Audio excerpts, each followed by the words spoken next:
What an amazing and inspiring journey అండి. అసలు street food chef నుంచి మాస్టర్ షెఫ్ దాకా. ఆక్టోపస్ అదే ఆహా బీచ్ బైట్స్ ఒక ఫుడ్ వెండర్కి సోనీ లివ్ నుంచి కాల్ వస్తుందని నేను ఎక్స్పెక్ట్ చేయలేదు.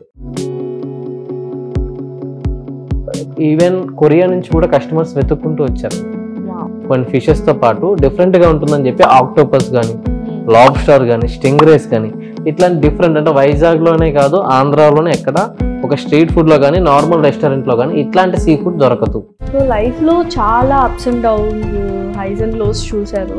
సో ఎక్కువగా బాధపడిన విషయం ఏంటి? పాప నేమ్ ఆయుషి, ఒక 5 years తను full in bed position, spinal support, neck support లేదు.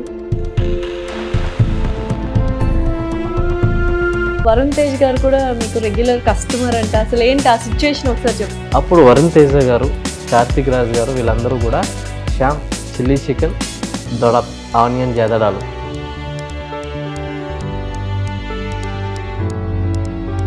హాయ్ శ్యామ్ గారు. హాయ్, ఎలా ఉన్నారు?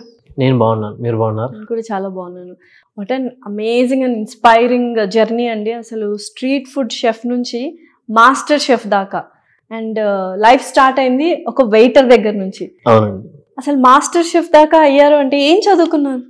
నేనేం పెద్దగా చదువుకోలేదండి, ఇంటర్ డిస్కనెక్ట్ చేశాను అంతే. అంతే, ఇంటర్ కూడా కంప్లీట్ చేయలేదు. సో బట్ స్టిల్ ఇప్పుడు నిజంగానే చాలా మంది షెఫ్స్ని చూస్తున్నాం, పెద్ద పెద్ద హోటల్ మేనేజ్మెంట్ స్కిల్స్ ఉండాలి, అండ్ పెద్ద పెద్ద హోటల్స్ ఉన్నాయి, అండ్ పెద్ద పెద్ద కాలేజెస్ ఉన్నాయి, ఎస్పెషల్లీ యూనివర్సిటీస్ ఉన్నాయి హోటల్ మేనేజ్మెంట్కి. సో వాళ్ళతో అక్కడ చదువుకున్న షెఫ్స్తో మీరు పోటీ పడ్డం అనేది ఇట్స్ రియల్లీ అమేజింగ్. సో ఎలా వచ్చింది ఆ ఇన్స్పిరేషన్, ఎక్కడి నుంచి వచ్చింది? సో నేను బేసిక్గా నాకు కుకింగ్ అంటే చాలా ఇష్టం, బట్ ఎప్పుడు నేను కూడా హోటల్ మేనేజ్మెంట్ చేయాలనుకున్నా, బట్ ఫైనాన్షియల్లీ నా ఫ్యామిలీ నాకు సపోర్ట్ చేయకపోయేసరికి నేను చేయలేకపోయాను. బట్ నేను ఏదో చిన్న జాబ్ చేస్తూ వాళ్ళని ఇన్స్పిరేషన్గా యూట్యూబ్ వీడియోస్లో, ఇంటర్నెట్లో చూసి ప్రాక్టీస్ అవుతూ కమర్షియల్ హోటల్స్లోని నేను వాళ్ళ తగ్గ వెళ్ళాలి అనుకున్న ఒక ఆలోచన వచ్చింది. సో ఇంటర్ డిస్కంటిన్యూ చేసిన తర్వాత ఏం చేశారు నెక్స్ట్? నేను వెయిటర్ కింద జాబ్ చేస్తున్నా. ఎక్కడ? విజయనగరం హోటల్ మయూరా అని చెప్పి, ఫేమస్ హోటల్. అది అప్పట్లో అదే ఫేమస్ హోటల్, అక్కడ ఈవెన్ పొలిటీషియన్స్ అందరూ వచ్చే హోటల్ కూడా అదే. సో ఆ హోటల్లో నేను చేస్తున్నప్పుడు అసలు కిచెన్ లోకి లేను, వెయిటర్ సర్వీస్ లోనే ఉన్నాను, వెయిటర్ గానే. అప్పుడు నాకు ఒక పర్సన్ కలిసారండి. ఆయన ఆ రోజు నాకు చీట్ చేశాడని చెప్పుకోవడం కంటే నాకు హెల్ప్ చేశాడని చెప్పుకోవచ్చు. అది సో నేను వెయిటర్ గా ఉన్నాను, సమ్ పర్సన్ వచ్చి అరే నువ్వు బాగా మాట్లాడుతున్నావు, నీకు ఇక్కడ 1300 శాలరీ ఎంత వస్తుంది, ఇలా ఎంతవరకు ఉంటావు, వైజాగ్ వచ్చాయి, నెలకి 1300 శాలరీ, సో నీకేం సరిపోతుంది, నీకు 3000 శాలరీ ఇస్తాం. అప్పుడు కొత్తగా సిఎంఆర్ సెంటర్ అని చెప్పి మద్దిలపాలెంలో మాల్ ఓపెన్ అయింది, అందులో ఫుడ్ లాంజ్ లోని మా కౌంటర్ ఉంది, నీకు జాబ్ ఇస్తాను వచ్చాయని చెప్పి నెంబర్ ఇచ్చారు.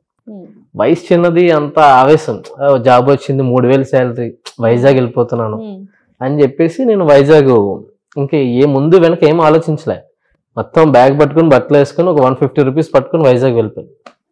అక్కడికి వెళ్ళిన ఆయన ఒక పేపర్ పై నెంబర్ ఇచ్చాడు. నాదొక నోకియా పాతది బ్లాక్ అండ్ వైట్ మొబైల్ ఉండేది, అంతా కాల్ చేస్తున్నాను switch off, already travelling 30 rupees అయిపోయింది, ఇంకా 120 ఉంది. సో మనకి ఇంకా లంచ్ అయింది, ఒక 60 రూపీస్ తో జీరా రైస్ తినేసాను, ఇంకా 60 రూపీస్ ఉంది. ఏం తిన్నారో కూడా గుర్తుంది, ఎందుకంటే లైఫ్ టైమ్ లో అలాంటివి ఇప్పుడు గుర్తుపెట్టుకోవాలి. ఇంకా 60 రూపీస్ ఉంది, ఫోన్ ఎత్తట్లేదు, మళ్ళీ బ్యాక్ విజయనగరం వెళ్ళిపోవాలా, అందరికీ చెప్పిస్తా ఫ్రెండ్స్ కి ఫ్యామిలీస్ కి అక్కడ జాబ్ మానేసా, వెళ్ళిపోతే పరుగు పోతుంది, ఇక్కడే ఉండి ఏదో తీయాలని చెప్పి అక్కడున్న సేమ్ అదే నేమ్తో ఇంకొక పర్సన్ ఉన్నారు. అంటే అడగడం డైరెక్ట్ గా వెళ్ళి అందరికి అడగడం మొదలు పెట్టాడు, ఫోన్ అవ్వట్లేదు కదా, వెంకటేశ్వరరావు గారు మీరేనా, ఆయన నేమ్. నేను ఒక ఆయన కనెక్ట్ అయ్యారు, ఆయననేమో అనుకుని సార్ మీరు కాదండి వేరే ఆయన, నాకు నేను ఆయన తెల్లగా లావుగా ఉన్నారు, మీరు సన్నంగా ఉన్నారు, అట్లా కాదు నీకు ఏం కావాలి చెప్పు అన్నారు. ఇట్లా నెంబర్ ఇచ్చారు, జాబ్ కావాలని, ఇప్పుడు వస్తే నెంబర్ ఫోన్ అవ్వటం లేదు, అట్లాంటి వాళ్ళు చాలా మంది ఉంటారమ్మా, నువ్వు విజయనగరం నుంచి వచ్చావు కదా నీకు తెలియదులే అని చెప్పి ఇప్పుడు నీకు జాబ్ ఇస్తాను, కిచెన్ లో చేస్తావా అన్నారు. సరే ఏదైతే కిచెన్ లోనే కావాలి వచ్చింది, నేను చేస్తానని చెప్పాను. ఓకే రూమ్ కట్టేవు, 500 రూమ్ రెంట్ ఇస్తాం, నీకు జాబ్ ఇస్తాం అని చెప్పి 3000 శాలరీ, 500కి రూమ్ రెంట్కి 500 సపరేట్ గా ఇస్తారు. సో వెంటనే బ్యాగ్ స్టోర్ లో పెట్టి ఫస్ట్ నేను కిచెన్ లో స్టార్ట్ చేసింది కొబ్బరికాయ కోరడం గ్రైండర్ లో, అక్కడ నుంచి నా కిచెన్ జర్నీ స్టార్ట్ అయింది. సో అక్కడ నేర్చుకున్నారు స్టార్ట్ అయింది జస్ట్ చిన్న స్టార్ట్ అన్నమాట. రియల్ వెంకటేశ్వరరావు గారు మోసం చేశారు, ఇంకొక వెంకటేశ్వరరావు గారు హెల్ప్ లైఫ్ ఇచ్చారు. ఇప్పుడు ఈ రోజు నేను కిచెన్ లో ఉన్నాను అంటే ఇప్పుడు ఆయన ఈటర్ స్టాప్ అని చెప్పేసి వైజాగ్ లో 6 బ్రాంచెస్ ఉన్నాయి. శ్రీనివాసరావు గారు అని ఇప్పటికి మీరు కాంటాక్ట్ లో ఉన్నాను. శ్రీనివాసరావు గారితో ఇప్పుడుతో కాంటాక్ట్ లో ఉన్నాను. ఆయన పేరు శ్రీనివాసరావు గారు. వైజాగ్ లో ఈటర్ స్టాప్స్ అని చెప్పేసి చాలా ఫేమస్ అన్నమాట. ఒక 6 అవుట్లెట్స్ ఉన్నాయి. సో అక్కడ నుంచి లైఫ్ టర్న్ ఎప్పుడు అయ్యింది? ఈ వైజాగ్ లో ఇలా మనము ఆయిస్టర్స్ కానీ ఇవన్నీ ఆక్టోపస్లు కానీ మనం చెయ్యాలి. అసలు నేను వైజాగ్ నుంచి హైదరాబాద్ రావాల్సి వచ్చింది కొన్ని సిచ్యువేషన్. ఇక్కడ లాక్డౌన్ తర్వాత మళ్ళీ వైజాగ్ వెళ్లాల్సి వచ్చింది. వైజాగ్ వెళ్ళిన తర్వాత ఏం చేయాలో తెలియదు, జోబులో డబ్బులు లేవు. అరే ఇప్పుడు ఎట్లా స్టార్ట్ చేయాలి లైఫ్? మళ్ళీ ఫాస్ట్ ఫుడ్ లా చాలా ఉన్నాయి, బిర్యానీ సెంటర్స్ చాలా ఉన్నాయి, ఏదైనా కొత్తగా చేయాలి. అప్పుడే పబ్లిక్ లోకి మనకంటూ క్రెడిబిలిటీ వస్తుంది అని చెప్పి ఆలోచించి ఇసుకలో ఆర్కే బీచ్ శాండ్ లోని ఒక బండి, తోపుడు బండి రెంట్కి తీసుకున్నా 12,000కి మంత్కి. సో అప్పుడు నా పాకెట్ లో ఉంది 20,000. దానికి అడ్వాన్స్ 40,000 అప్పు చేసి వాళ్ళకి ఇచ్చి ఆ 20,000 ని ఆ బండి కొంచెం మోడల్ చేసుకొని ఫిషింగ్ హార్బర్ లోని ఫిషర్మెన్స్ తోటి కనెక్ట్ అయ్యాను. అంటే అసలు ఫిషెస్ మనం ఒక ఫిష్ ని కుక్ చేస్తున్నామంటే కస్టమర్ నేను ఏం ఎక్స్ప్లెయిన్ చేయగలగాలి, దాని గురించి నాకు ముందు తెలిసి ఉండాలి. తెలియకుండా తీసుకొచ్చి ఏదో ఒకటి ఫ్రై చేసి ఇచ్చేస్తే అది అందులో కొన్ని ఏంటంటే కొంతమందికి పాయిజనస్ ఉంటుంది, ఐ మీన్ ఫుడ్ ఎలర్జీస్ ఉంటాయి, కొంతమంది కొన్ని పడతాయి కొన్ని పడవు. సార్ ఏ టేస్ట్ ఎట్లా ఉంటుందో నాకు ముందు తెలియాలి. సో నేను వాళ్ళతో ట్రావెల్ అయ్యి కొన్ని ఫిషెస్ తో పాటు డిఫరెంట్ గా ఉంటుందని చెప్పి ఆక్టోపస్ గానీ, లాబ్స్టర్ గానీ, స్టింగ్రేస్ గానీ ఇట్లాంటి డిఫరెంట్, అంటే వైజాగ్ లోనే కాదు ఆంధ్రాలోనే ఎక్కడ ఒక స్ట్రీట్ ఫుడ్ లో గానీ నార్మల్ రెస్టారెంట్ లో గానీ ఇట్లాంటి సీ ఫుడ్ దొరకదు. ఏ టూరిస్ట్ అయినా వైజాగ్ వస్తే ఆహా బీచ్ బైట్స్ అని చెప్పి నేను ఒకటి స్టార్ట్ చేశాను. సో అక్కడికే రావాలి అని చెప్పి. సో యూజువల్ గా సారీ టు ఇంటరప్ట్ యూ, అంటే మీరు అన్నట్టు ఆక్టోపస్ ఇవన్నీ పెద్ద పెద్ద హోటల్స్ లోనే అంటే రెస్టారెంట్స్ లోనే దొరుకుతాయి, 5 స్టార్ హోటల్స్ లో. మామూలుగా స్ట్రీట్ ఫుడ్ లో దొరకవు. అండ్ స్ట్రీట్ ఫుడ్ లో అలా చేయాలి అంటే కాస్ట్ ఎక్కువ అవుతుందేమో, అసలు వస్తారా రారా అన్న డౌట్ ఉంది. పైగా మీరు మొత్తం అప్పు తెచ్చి ఒక బండిని క్రియేట్ చేసుకొని మీరు, సో ఎలా అనిపించింది? అంత ధైర్యం ఎక్కడి నుంచి వచ్చింది? అంటే ఒకటేనండి, ఇప్పుడు పెద్ద రెస్టారెంట్స్ కి మెయింటెనెన్స్ ఎక్కువ ఉంటాయి, జిఎస్టీలు టాక్సెస్ కానీ, వాళ్ళకి శాలరీ కానీ, మ్యాన్ పవర్ కానీ ఎక్కువ ఉంటుంది. సో ఆబ్వియస్లీ వాళ్ళు ఒక 40% ఎక్స్ట్రా ఇంక్రీజ్ చేసుకొని సేల్ చేస్తారు. బట్ నా దగ్గరికి వచ్చేసరికి అంత మెయింటెనెన్స్ లేదు, నాకు ట్యాక్స్ లేదు. సో నేను తక్కువ రేట్కి అమ్మొచ్చు కదా. మార్కెట్ నుంచి వచ్చిన ప్రైస్ లో నేను 30% ప్రాఫిట్ చేసుకుని అమ్ముకుంటే సరిపోతుంది. Making charges and 30% profit. ఎక్కడ నేర్చుకున్నారు ఆక్టోపస్ వండడం? ఎక్కడ నేర్చుకున్నారు? అంతా ఒకటేనండి, నేను ప్రాక్టీస్ అయ్యామన్నాడు. ఒక ఫుడ్ చేసే ముందు నేను ఒక 5 times or 10 times నేను ప్రాక్టీస్ అయ్యామని. అది నాకు నచ్చి ఫ్యూజనల్ చేసుకొని నేను పర్ఫెక్ట్ అనుకుంటేనే కస్టమర్ సేల్ చేస్తాను. సో అది నేను ముందు నాతో నేనే ప్రాక్టీస్ అవుతాను. ఆహా బైట్స్ అనేది ఫస్ట్ సక్సెస్ స్టోరీనా? అది నేను సక్సెస్ఫుల్ గా రికగ్నైజ్ వచ్చింది, పబ్లిక్ కి నేనేంటో తెలిసింది మాత్రం ఆహా బీచ్ బైట్స్ అని. ఆహా బీచ్ బైట్స్ వైజాగ్ లో ఆర్కే బీచ్ లో నా ఫస్ట్ ఫుడ్ వెండర్ గా స్టార్ట్ అయ్యాను. ఆ నేమ్ లేదంటే ఆ ప్లేస్ తెలియదు, లేదా ఆక్టోపస్ నాకు లైఫ్ ఇచ్చిందో తెలియదు. అక్కడి నుంచే ఈవెన్ కొరియా నుంచి కూడా కస్టమర్స్ వెతుక్కుంటూ వచ్చారు. అంటే ట్రావెలింగ్ కి వచ్చేవారు, ఇక్కడ ఎక్కడ ఆక్టోపస్ దొరుకుతుందని చూడగానే నాదే ఒక ఫిష్ పట్టుకుని ఫోటో ఉంటుంది గూగుల్లో. అది చూసి వాళ్ళు వెతుక్కుంటూ ఆ ఇసుకలోకి వచ్చారంటే 4,000 5,000 బిల్ చేసుకుని వెళ్తారు. ఎంత ఉన్నింది అప్పుడు ఇన్కమ్? నాకు మంత్లీ ఒక 1 lakh దాకా సంపాదించేవాడిని. సో అప్పు తీర్చేసారు, అప్పుడు ఒక 40,000 తీసుకొచ్చారు. అవన్నీ 2 months లో మొత్తం అయిపోయింది. మొత్తం అనుకున్నారా ఇంత సక్సెస్ అవుతాను? చిన్న కొట్టు పెట్టుకున్నప్పుడు వస్తాయి, ఎంత వస్తాయి నాకు తెలియదు కానండి, డబ్బులు వస్తాయని అనుకున్నాను కానీ నేమ్ ఇంత వస్తుందని మాత్రం ఎప్పుడు అనుకోలేదండి. అదే ఆక్టోపస్, అదే ఆహా బీచ్ బైట్స్ ఒక ఫుడ్ వెండర్ కి సోనీ లివ్ నుంచి కాల్ వస్తుందని నేను ఎక్స్పెక్ట్ చేయలేదు. నా లైఫ్ లో నేను ఎప్పుడు అంత పెద్ద ప్లాట్ఫామ్ కి వెళ్దామని కూడా అనుకోలేదు. ఈవెన్ పార్టిసిపేట్ చేద్దామని మైండ్ లో కూడా లేదు నాకు.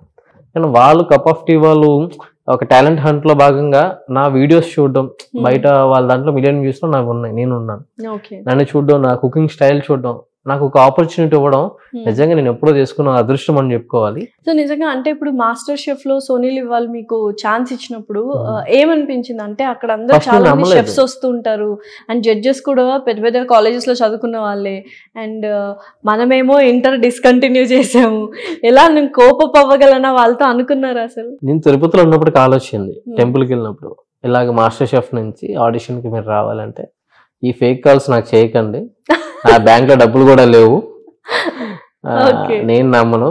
నేను ఒక స్ట్రీట్ షెఫ్ ని, అంత పెద్ద ప్లాట్ఫామ్ కి అంత పెద్ద షెఫ్స్ తోటి నేను పిలుస్తారు, నమ్మేటోడికి చెప్పండి, నాకు చెప్పొద్దని చెప్పి కట్ చేస్తాను.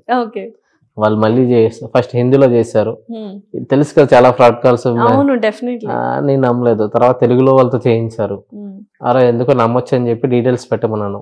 అప్పుడు వైజాగ్ ఆడిషన్ డేట్స్ ఇవన్నీ పెట్టారు, మొత్తం డీటెయిల్స్ పెట్టారు.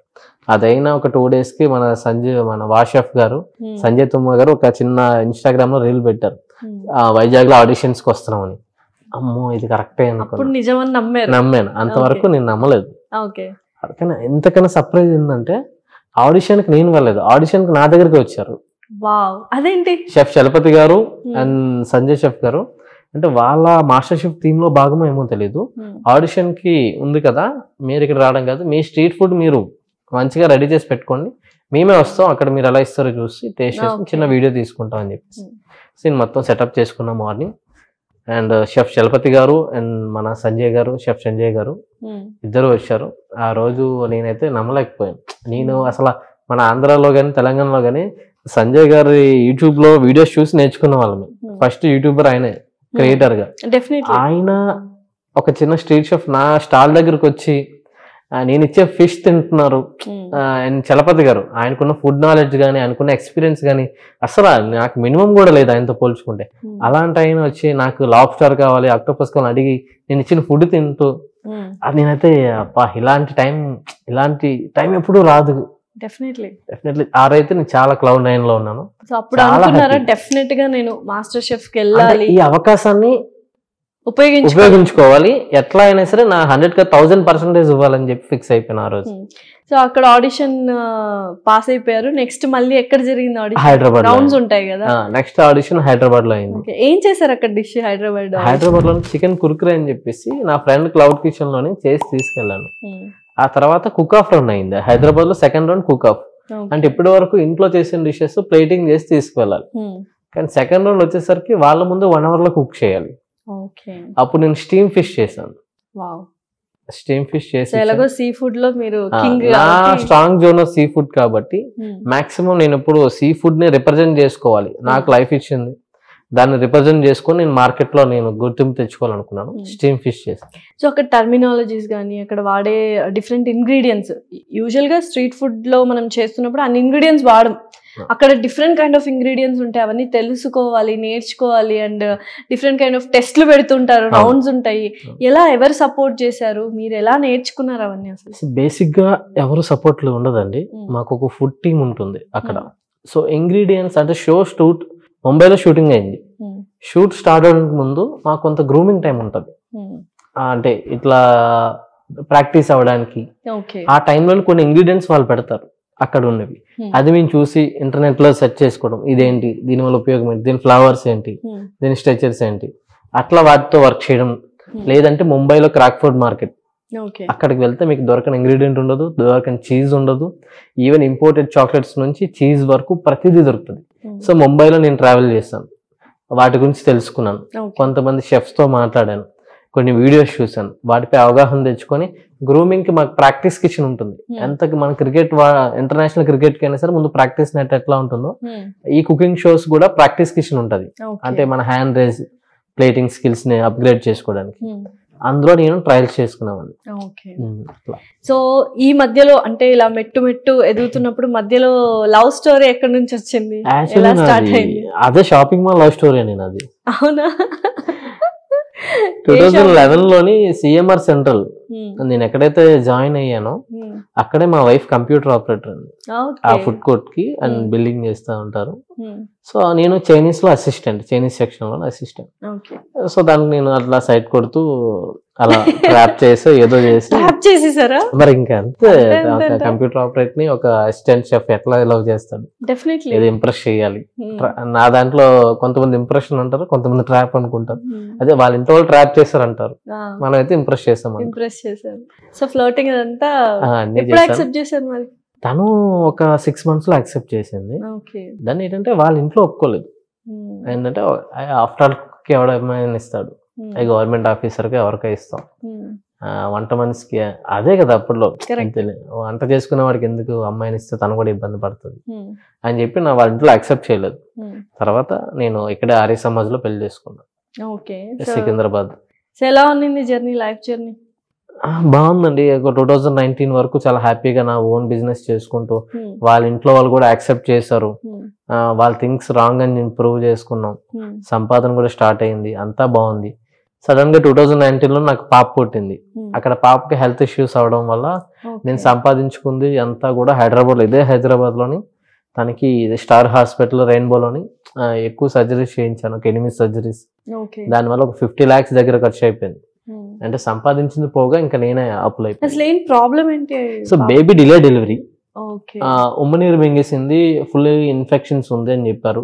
తర్వాత ఓపెన్ హార్ట్ హోల్స్ క్లోజ్ అవ్వలేదు హార్ట్ లోనే, AVSD+ క్లోజ్ చేయాలని చెప్పారు.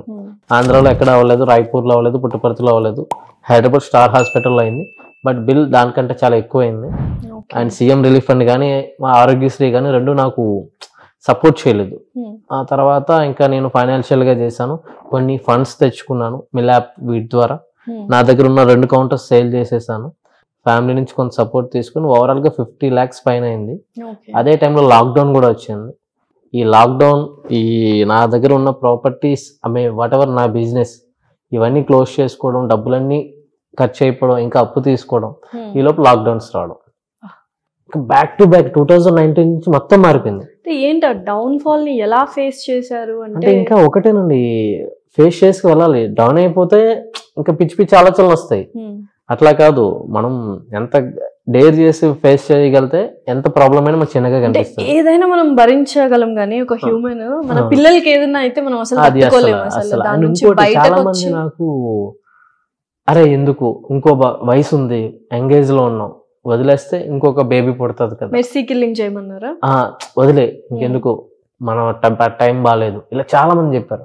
అన్ని డబ్బులు ఖర్చు పెట్టేస్తున్నావు, మళ్ళీ సంపాదించగలవా, ఇది సంపాదించడానికి చాలా కష్టపడొచ్చావు, నువ్వు వైజాగ్ లో పార్కుల్లో పడుకున్నావు, సెల్లార్లో పడుకొని ఇవన్నీ చేసి నీకంటూ బిజినెస్ స్టార్ట్ చేసుకొని ఏవో డబ్బులు సంపాదించుకున్నావు, బాగున్నావు. ఇప్పుడు చిన్న బేబీ మన టైం బాగాలేదు, ఎందుకు వదిలి మళ్ళీ డబ్బులు సంపాదించుకోవడం కష్టం అవుతుందని ఇలా చాలా మంది నాకు ప్రెజర్ పెట్టారు. సిచ్యువేషన్స్ లో ఎప్పుడైనా అంటే నేను ఇంత చిన్న స్థాయి నుంచి ఇంత కష్టపడి వచ్చాను, దేవుడు నాకు ఎందుకు ఇలా చేశాడు అని ఎప్పుడైనా దేవుడిని ప్రశ్నించడం లాంటిది డెఫినెట్లీ ఉంటది. అరే ఎందుకు, ఏం తప్పు చేశాను, ఎంత కష్టపడుతున్నా వస్తున్నా చేజారిపోతున్నాయి, ఈ లైఫ్ ఎందుకు ఇచ్చావు, దీని బదులు ఒకేసారి తీసుకెళ్లిపోతే బెటర్ కదా అని బాధపడిన రోజులు కూడా ఉన్నాయి. అంటే ఉంటది, కానీ మళ్ళీ నేను వెంటనే రియలైజ్ చేసుకుంటాను, మనం కష్టపడకపోతే ఇంకెవరు, ఫేస్ చేద్దాం, ఎంత కష్టమైనా ఫేస్ చేద్దాం. ఆఖరికి మన కష్టాలు చూడలేక కష్టాలే పారిపోవాలి తప్ప మనం పారిపోకూడదు. చాలా మంచి మాట చెప్పారు అని ఒక్క సంకల్పం అండి. నాకు ఎన్ని స్ట్రగుల్స్ అవ్వండి, ఫేస్ చేస్తాను, నిల్చుంటాను, మళ్ళీ అదే దేవుడు నాకు ఏదో ఒక దారి చూపిస్తాడు. ఏమీ లేని టైంలోనే అసలు ఏం చేయాలి నాకు అర్థం కాని టైంలోని సీ ఫుడ్ చూపెట్టారు లాక్డౌన్ తర్వాత. ఏదో కొంత సెటిల్ అవుతున్న టైంలోని ఇంకా ఏదో కావాలి, ఏదో తక్కువ ఉంది అనుకున్న టైంలో మాస్టర్ షెఫ్ ఇచ్చాడు, అది అయిపోయింది, మంచి పేరు ఇచ్చాడు. ఇప్పుడు ఇంత పెద్ద ఛానల్లో నాకు మీతో పాడ్కాస్ట్ చేసే అవకాశం ఇచ్చింది. ఇదంతా స్ట్రగుల్స్ ఉంటాయి, సక్సెస్ ఉంటాయి. సో మాస్టర్ షెఫ్ లో ఫస్ట్ రన్నర్ అప్ అయ్యారు కదా, సో విన్ అయి ఉంటే బాగుండేది అని అనుకున్నారా, లేకపోతే అక్కడ దాకా వెళ్ళడమే it was very blessing to me అన్న థాట్ లో ఉన్నారు? ఫస్ట్ ఆఫ్ ఆల్ అయితే విన్ అవ్వాలని కష్టం ఉన్నానండి, ఎందుకంటే 2 రీజన్స్ ఉన్నాయి. ఆ టైటిల్ షెఫ్ కోట్, అంటే ఇప్పటి వరకు నేను షెఫ్ కోట్ కొనుక్కొని తెచ్చి వేసుకోవడం తప్ప మనకి ఈ బిరుదు షెఫ్ కోట్ ఇలా వేసుకోవాలని ఎక్కడ లేదు. కానీ అలా షెఫ్ కోట్ వచ్చి ఉంటే ఇంకొద్దిగా ఎక్కువ హైప్ ఉండేది. అరే మాస్టర్ షెఫ్ నుంచి ఒక షెఫ్ కోట్ వచ్చింది, ఒక షీల్డ్ వచ్చింది, నా ఫస్ట్ అచీవ్మెంట్.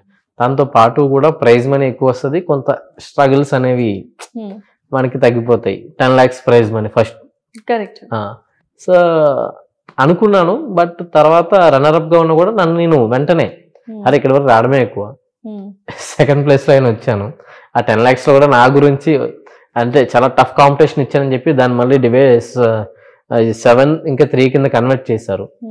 అంత టైలా అయింది కాబట్టి అట్లీస్ట్ 3 lakhs అని వచ్చింది. పేరు అయితే బాగా వచ్చింది కదా, చాలా. విన్నర్ కాకపోయినా పబ్లిక్ మనసులో విన్నర్ గా ఉన్నాను. యూట్యూబ్ లో మీరు చాలా కామెంట్స్ చూడొచ్చు. డెఫినెట్లీ. ఇప్పుడు పాప హెల్త్ స్టేబుల్ గా ఉందా? స్టేబుల్ అంటే ఇంకా తను సెట్ కాదని చెప్పారు చాలా డాక్టర్స్. అంటే స్టిల్ ఆన్ బెడ్ పొజిషన్ అండి. ఓకే. సో పాపకి ఇప్పుడు ఎన్ని ఇయర్స్ అండ్ పేరేంటి పాపది? పాప నేమ్ ఆయుషి, ఒక 5 years తనండి. Okay. Still in bed position, spinal support, neck support లేదు, బట్ హ్యాపీ, బాగానే ఉంది. ఇంకెక్కువ కాంప్లికేషన్స్ ఏం లేవు. పెయిన్ ఫీల్ అవుతూ ఉంటుందా తను? ప్రెసెంట్ పెయిన్ ఏం ఫీల్ అవ్వదు. మేబీ తను అలా ఒకటే సిట్టింగ్ పొజిషన్ లో, ఐ మీన్ స్లీపింగ్ పొజిషన్ లో ఉండేటప్పుడు మేము కొంచెం తనకి ఫిజియోథెరపీ అవి చేయిస్తాం. సో అప్పుడు కొద్దిగా సెట్ అవుతుంది. సో నెక్స్ట్ బేబీ పాప ఒకటేనా? బాబు ఉన్నాడు. బాబు ఉన్నాడు. చిన్నోడా? 1.5 years అండి, సంవత్సరంన్నర. పేరు అభిరామ్ ఠాగూర్. చాలా యాక్టివ్ గా ఉంటాడు, చాలా బాగుంటాడు. నాకు పాపలో ఉన్న ప్రాబ్లమ్స్ అన్ని బాబుని చూడగానే పోతాయి. Full hyperactive. అంతేనా? సో మీ వైఫ్ గురించి ఏం చెప్తారు? Because she was there from beginning. అంటే మీరు అన్నారు చైనీస్ ఫుడ్ చేస్తున్నప్పుడు నేను ఒక అసిస్టెంట్ షెఫ్ని, సో అక్కడ నుంచి తను నన్ను లవ్ చేసి పెళ్లి చేసుకొని ఇప్పుడు ఇంత నాకు సపోర్ట్ గా ఉంది అన్నారు కదా. So what do you want to say about your? నిజంగా నేను చాలా బ్లెస్డ్ అని చెప్పుకోవాలి. ఎందుకంటే ఆ రోజు నేను దాన్ని లవ్ చేయడం అనేది ఒక మంచి డెసిషన్ తీసుకున్నాను. ఎందుకంటే ఇంకొకళ్ళు ఉంటే నాకు ఇంత సపోర్ట్ చేస్తారు ఆ ప్రాబ్లమ్స్ ఉన్నప్పుడు అనేది నాకు డౌటే. తను మాత్రం అప్పటి నుంచి ఇప్పుడు వరకు, అండ్ మాస్టర్ షెఫ్ వెళ్ళడానికి కూడా నేను చాలా స్ట్రగుల్ ఫీల్ అయ్యాను. సో నా స్టాల్ అమ్మేశాను. అక్కడ ముంబైలో ఉండాలి, వీళ్ళకి 3 months 4 months ముంబైలో ఉండాలి. ఫైనాన్షియల్ ఇన్కమ్ ఉండదు. స్టాల్ కూడా సేల్ చేసి ఇంట్లో వాళ్ళకి, పాపకి కూడా ఎవ్రీ మంత్ 30,000 అవుతుంది మెడికల్ గా. సో అన్ని సేల్ చేసుకొని దానికి పెట్టేశాను. నేను ఇంట్లో వాళ్ళు అవసరమా, టీవీ షోలు అవన్నీ మనకు డబ్బులు ఇస్తాయా, టైం వేస్ట్, వాళ్ళ అవసరాలకు వాడుకుంటారు, ఏముండదు, వాళ్ళకి అవగాహన లేదు. అప్పుడు బేబీ ఉంది. రీసెంట్ గా మాస్టర్ షెఫ్ కదా 2000. అలాంటప్పుడు అంటే అంత డేర్ స్టెప్ ఎలా తీసుకున్నారు అని అంటే నేను ఒకటేనండి, నాకు నా వైఫ్ ఫుల్ గా సపోర్ట్ చేసింది. నీ మీద నాకు నమ్మకం ఉంది, నువ్వు డెఫినెట్లీ విన్ అవుతావు, నీకు ఎప్పటి నుంచి ఒక అవకాశం కావాలని చూస్తున్నావు, నువ్వు వెతుక్కోకుండా నీకు అవకాశం వచ్చింది, ఇలాంటి దాన్ని యూజ్ చేసుకో, వదిలేసుకోవద్దు, మళ్ళీ మళ్ళీ రావు అని తను చెప్పిన మాటలు నాకు నా మీద ఇంత నమ్మకం ఉన్నప్పుడు నేను ఎలాగైనా సాధించాలి, అంటే పబ్లిక్ తో పాటు ఇంట్లో వాళ్ళు కూడా నిరూపించుకోవాలి అని ఒక కాన్ఫిడెంట్ తోటి ముందుకు వచ్చాను. So before master chef, after master chef life ఎలా ఉంది? చాలా కొత్తగా ఉందండి, చాలా రికగ్నైజింగ్. ఎందుకంటే నిన్న లులు మాల్కి వెళ్ళినప్పుడు కూడా ఒక ఫ్యామిలీ గుర్తుపెట్టి ఫోటో తీసుకున్నారు. అరే మనకి ఎట్లాంటి ఫోటో ఎక్స్పీరియన్స్ ఎప్పుడూ లేదు, చాలా కొత్తగా ఉంది. చాలా మంది US నుంచి, కెనడా నుంచి, ఆస్ట్రేలియా నుంచి మెసేజ్లు చేస్తున్నారు, మీ big fan of your cooking style, మీతో మిమ్మల్ని చూడాలి, కలవాలి అండ్ మీ ఫుడ్ తినాలి అని చాలా మంది మెసేజ్లు చేస్తున్నారు. నేను రీసెంట్ గా వైజాగ్ లో ఒక సీ ఫుడ్ ఫెస్టివల్ చేశాను. అక్కడ చాలా మంచి రెస్పాన్స్ వచ్చింది. చాలా ఫ్యామిలీస్ నాతో ఫొటోస్ తీసుకున్నారు, సెల్ఫీస్ తీసుకున్నారు. లిటరల్లీ ఏంటంటే ఒక షెఫ్ కి ఇంత వాల్యూ పెరిగిందా, ఎంత రెస్పెక్ట్ ఉంటుందా అని మాస్టర్ షెఫ్ ద్వారా వచ్చిందో నాకు అప్పుడే తెలిసింది. ఏమైనా కోర్సులు నేర్చుకున్నారా వంటల్లో? లేదండి, అసలు ఏ కోర్స్ యూట్యూబ్ చూసి నేర్చుకున్నారు. యూట్యూబ్ చూడడం, నాకు ఇన్స్పిరేషన్ షెఫ్స్ ఉంటారు వాళ్ళ ప్రోగ్రామ్స్ చూడడం. బట్ వీటన్నిటికంటే ఇంకోటి చెప్తానండి, మాస్టర్ షెఫ్ అతిపెద్ద లెర్నింగ్ కోర్స్ అండి. నాకు మాత్రం మాస్టర్ షెఫ్ మాత్రం నా చుట్టూ ఒక చాలా టాలెంటెడ్ 12 హోమ్ కుక్స్ ఉన్నారండి. 11, నేను 12th. వాళ్ళ నుంచి ఒక్కొక్కరి నుంచి ఒకటి నేర్చుకున్నాను. వాళ్ళ బాడీ లాంగ్వేజ్, వాళ్ళ వర్కింగ్ స్టైల్, వాళ్ళ రెసిపీస్, వాళ్ళ టేస్ట్నెస్ ఎట్లా ఉన్నాయి, వాళ్ళని చూసి నేను కొంత ఇన్స్పిరేషన్ అయ్యాను. అంటే ప్రతి ఒక్కరిలో టాలెంట్ ఉంటుంది కదా, అందరితో నేను ఇన్స్పిరేషన్ గా తీసుకున్నాను. అండ్ మాస్టర్ షెఫ్ లో అంత అతిపెద్ద వరల్డ్ క్లాస్ ప్యాంట్రీ ఎవరింట్లో ఉండదు. ఏ మార్కెట్ లో కూడా ఒక ఇంగ్రీడియంట్ కావాలంటే 4-5 షాపులకు వెళ్ళాలి, అన్ని ఒకే చోట దొరకవు. కానీ అక్కడ ఎక్కడా లేని వరల్డ్ క్లాస్ ఇంగ్రీడియంట్స్ అన్ని ఒకే ప్యాంట్రీలో ఉంటాయి. ఒక షెఫ్ కి అంత పెద్ద ప్యాంట్రీ దొరికితే ఇంక పండగే కదా. సో అవన్నీ నాకు ఒక జర్నీ మాస్టర్ షెఫ్ నాకు చాలా నేర్పింది. ఒక గుడ్ షెఫ్ గా ఎలా ఉండాలి, ఒక డిసిప్లిన్ ఎలా ఉండాలి, ఎలా టెక్నిక్స్ నేర్చుకోవాలి, ప్రతిదీ అక్కడే నేర్చుకున్నాను. సో మాస్టర్ షెఫ్ తర్వాత కొన్ని ఫ్యాక్టర్స్ ఏమైనా చేంజ్ అయ్యాయి? ఫర్ ఎగ్జాంపుల్ ఫినాన్షియల్ స్టేటస్ కావచ్చు, సోషల్ స్టేటస్ కావచ్చు, ఎటువంటివి ఎక్కువగా డ్రాస్టిక్ చేంజ్ మీ లైఫ్ లో మీరు చూసారు? నా లైఫ్ లోని రెస్పెక్ట్ బాగా పెరిగిందండి. అంటే సోషల్ స్టేటస్ చాలా బాగా పెరిగింది. ఎందుకంటే అంతకు ముందు ఎవరు గుర్తుపట్టేవారు కాదు, అంత వాల్యూ ఇచ్చేవారు కాదు. కానీ ఇప్పుడు అక్కడి నుంచి రాగానే ఫ్యామిలీ నుంచే కానీ బయట నుంచి కూడా అండ్ చాలా మంది రెస్పెక్ట్ గా మాట్లాడడం అండ్ లేదంటే కొన్ని ఆపర్చునిటీస్ పిలవడం, అవన్నీ నాకు చాలా సోషల్ స్టేటస్ బాగా పెరిగింది. ఫైనాన్షియల్ గా స్టార్ట్ అవుతుంది. కొన్ని ప్రాజెక్ట్స్ స్టార్ట్ చేశాను. ఏం ప్రాజెక్ట్ స్టార్ట్ చేశారు? అసలు ఏం రన్ చేయాలనుకుంటున్నారు? లేదు, కొన్ని ప్రాజెక్ట్స్ ఇంకా నేమ్ పెట్టలేదు. ఇక్కడ కాజియాగూడలో ఒక సౌత్ ఇండియన్ రెస్టారెంట్ ప్లాన్ చేస్తున్నాం. ఇట్స్ మొత్తం మన 5 states ఆఫ్ సౌత్ ఇండియన్ ఫుడ్ని అథెంటిక్ వేలో సర్వ్ చేయాలని. అంటే ఫ్యూజనల్ చేసి రెడీమేడ్గా చేసేది కాకుండా అథెంటిక్గా గుడ్ ప్లేటింగ్గా ఇవ్వాలని మాత్రం ప్లాన్ చేస్తున్నాను. ఇవి కాకుండా కొండాపూర్ స్టఫ్ మామా, సో అక్కడ నా ఫుడ్ మెనూ ఉంది, నేను అక్కడ వాళ్ళకి రెసిపీస్ ఇస్తున్నాను. సో మంచిగా ఆల్కహాలిక్ లవర్స్ అందరికి మంచి స్పైసీ అప్టైజింగ్ మెనూ ఇస్తున్నాను. సో వాళ్ళతో కొలాబరేషన్ అయ్యాను. అండ్ ఇంకా మన నల్లగండ్ల కోనసీమ కిచెన్స్, సో వాళ్ళకి కూడా కొన్ని ఇన్పుట్స్ ఇచ్చాను. వాళ్ళకి కూడా నా దగ్గర కొన్ని సజెషన్స్ తీసుకున్నారు. ప్రజెంట్ అయితే ఈ 3 ప్రాజెక్ట్స్ రన్నింగ్ లోనే. బట్ మేజర్ ప్రాజెక్ట్ వచ్చేసరికి Khajaguda south Indian restaurant coming soon.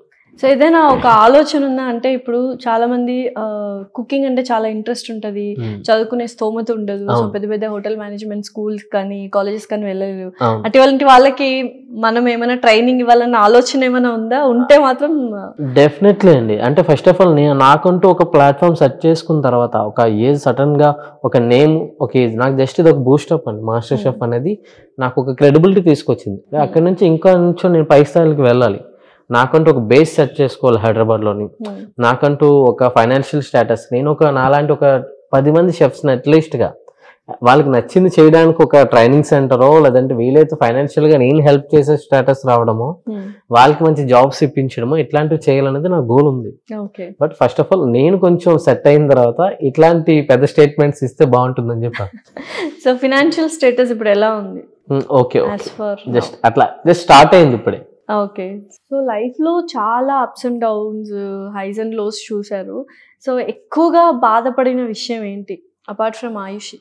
నేను ఒకనొక టైంలోని బాగా ఫైనాన్షియల్లీ బాగా వీక్ అయిపోయాను. సో ఎట్లా అంటే ఈవెన్ లాక్డౌన్ వచ్చేసింది, డబ్బులు లేవు ఇంట్లో, అంటే ఫ్యామిలీ మెంబర్స్ కూడా నమ్మడం మానేశారు, అప్పులు అయిపోతున్నాం అంటే ఎవ్వరూ నమ్మడం మానేశారు, డబ్బులు కూడా దొరకట్లేదు, అప్పు కూడా దొరకట్లేదు ఆ టైంలో. ఆ సిచ్యువేషన్లోని ఏం చేద్దామని బిజినెస్ లేదు, జాబ్ లేదు, డబ్బులు లేవు.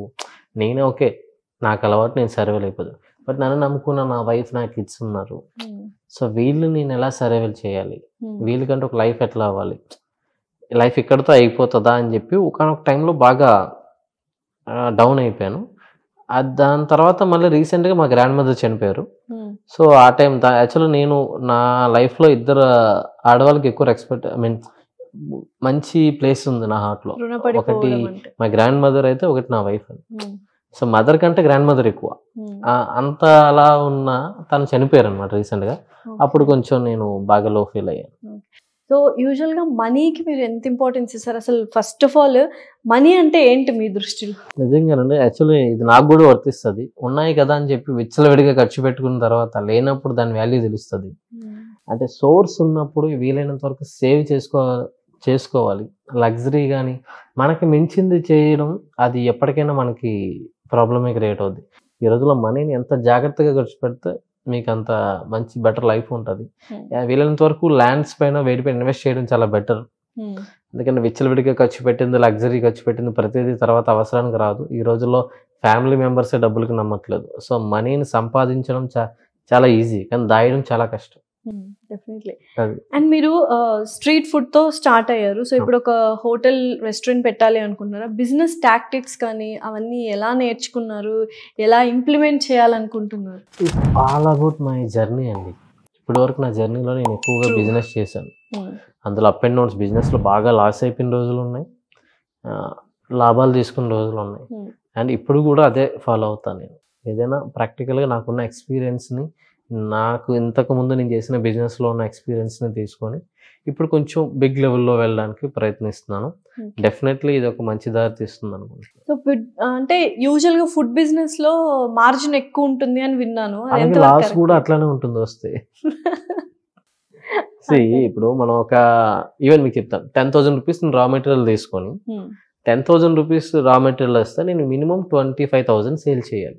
ఎందుకంటే శాలరీస్, మెయింటెనెన్స్ ఇవన్నీ తీస్తే అప్పుడు మీకు 30 to 40% మార్జిన్ ఉంటుంది. కానీ 10,000 రూపీస్ నేను రా మెటీరియల్ తీసుకొచ్చి అక్కడ నేను 5,000 సేల్ చేస్తే ఇంకా 5,000 రా మెటీరియల్ ఉండాలి. అవి స్టోర్ ఉంటే ఓకే, లేదంటే పాడైపోతే.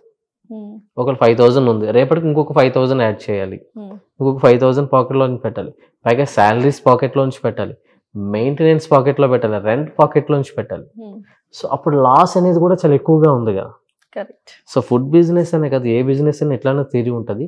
బట్ ఎస్పెషల్లీ ఫుడ్ బిజినెస్లో ప్రాఫిట్స్ అట్లానే ఉంటాయి, రిస్క్ లెవెల్స్ కూడా అట్లానే ఉంటాయి. ఎన్ని రెస్టారెంట్స్, ఎన్ని కెఫేస్, ఎన్ని పబ్స్ మీకు 5 crores 10 crores ఇన్వెస్ట్మెంట్ చేసి తర్వాత ఒక 6 months 1 year లో ఎంతమంది తీసేయట్లేదు. వాళ్ళు ఈ లాస్ ని మెయింటైన్ చేయలేక తీసేస్తారు. So me talent and skill food preparation కాబట్టి, సో యంగ్స్టర్స్ ఎవరైనా ఫుడ్ బిజినెస్ చేయాలి, స్టార్ట్అప్ ఫుడ్ బిజినెస్ తోనే స్టార్ట్ చేయాలి అన్న వాళ్ళకి మీరు ఇచ్చే సజెషన్స్ ఏంటి? చేయాలన్నా చేయొద్దా? బేసిక్ గా ఫుడ్ నాలెడ్జ్ లో కొంతైనా అవగాహన తెచ్చుకొని స్టార్ట్ చేయమని చెప్తాను. డబ్బులు ఉన్నాయి కదా అని చెప్పి బిజినెస్ పెట్టకుండా ఫుడ్ నాలెడ్జ్ ఉండాలి. అప్పుడే మీరు ఒక షెఫ్ పైన లేకపోతే వచ్చిన వర్కర్ పైన డిపెండ్ అవ్వకుండా మీకంటూ ఓన్ థాట్స్ ఉంటాయి. మీకు ఫుడ్ నచ్చితేనే, మీరు ఫుడ్ ని జడ్జ్ చేయగలితేనే కస్టమర్ కూడా మీరు పర్ఫెక్ట్ గా పంపించగలుగుతారు. లేదంటే ఆ వచ్చిన షెఫ్ ఏం చెప్తే అదే విని అదే పంపించాల్సి వస్తుంది. కంప్లైంట్ వచ్చినా మీరు రెక్టిఫై చేయలేరు. అది మెయిన్ ఫుడ్ నాలెడ్జ్ ఉండాలి. తర్వాత ప్రాఫిట్స్ గురించి కంగారు పడద్దు. ఎలివేషన్ కి పెట్టిన డబ్బులు క్వాలిటీలో పెట్టడం మానేవద్దు. హైజీన్ కూడా very important, very very important. Hygiene and quality అండి. మీ సింపుల్ చెప్తాను, ఒక అట్మాస్ఫియర్ కి ఇంటీరియర్ కి లక్షల్లో కోట్లలో పెడతారు, ఫుడ్ తినడానికి వెళ్ళేటప్పుడు మొత్తం వరస్ట్ ఉంటుంది.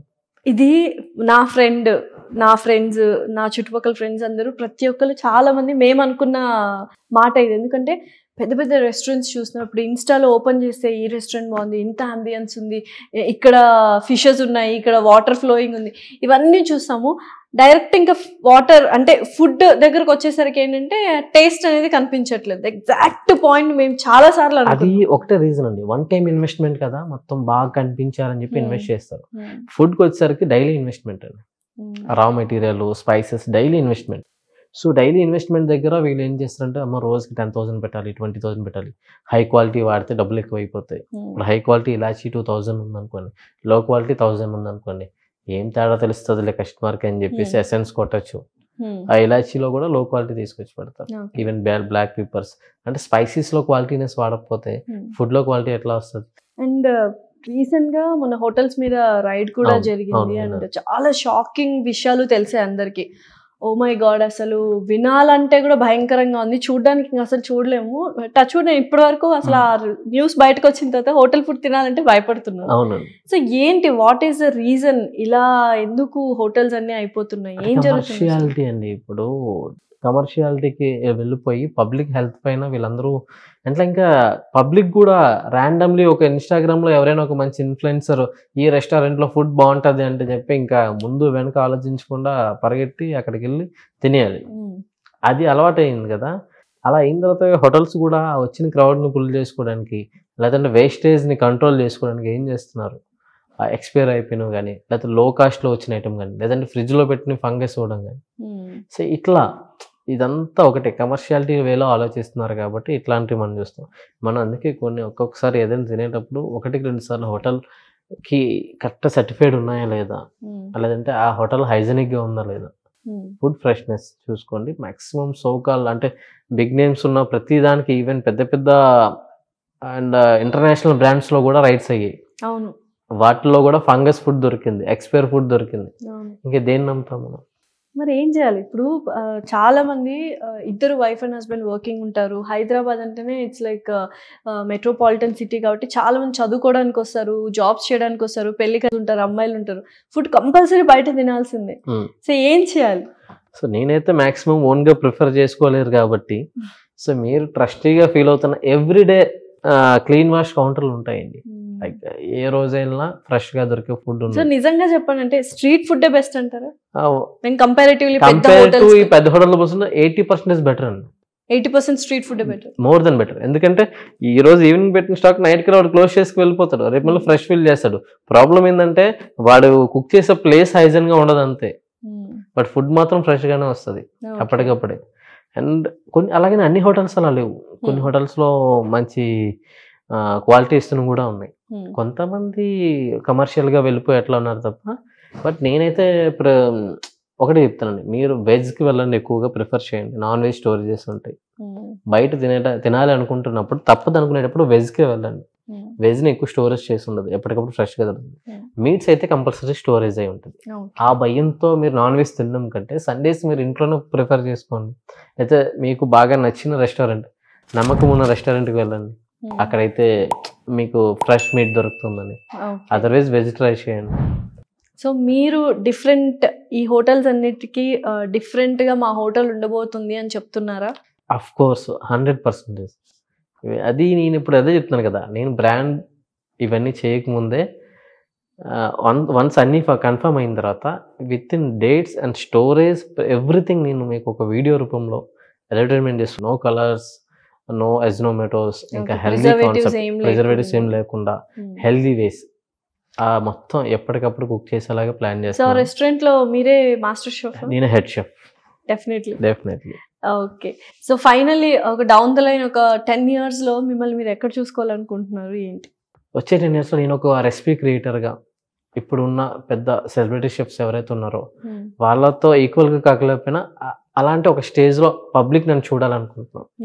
అంటే మంచిగా ఒక మంచి షెఫ్ అని నేమ్, నాకంటూ ఒక own business, financial block clocks లేకుండా సెటిల్గా ఉండి నేను ఒక 10 మందికి హెల్ప్ చేసే విధంగా ఉండాలని నేను కోరుకుంటున్నాను. అండ్ మన కాన్వర్జేషన్లో ఇందాక విన్నాను, వరుణ్ తేజ్ గారు కూడా మీకు రెగ్యులర్ కస్టమర్ అంట. అసలు ఏంటి ఆ సిచ్యువేషన్ ఒకసారి చెప్తారు? అసలు ఆయనను గుర్తుపడతలేదో తెలియదు. ఇప్పుడు ఆయన యాక్టింగ్ నేర్చుకుంటున్నారు సత్యానంద్ గారి దగ్గర, ట్రైనింగ్ లో ఉన్నారు వైజాగ్.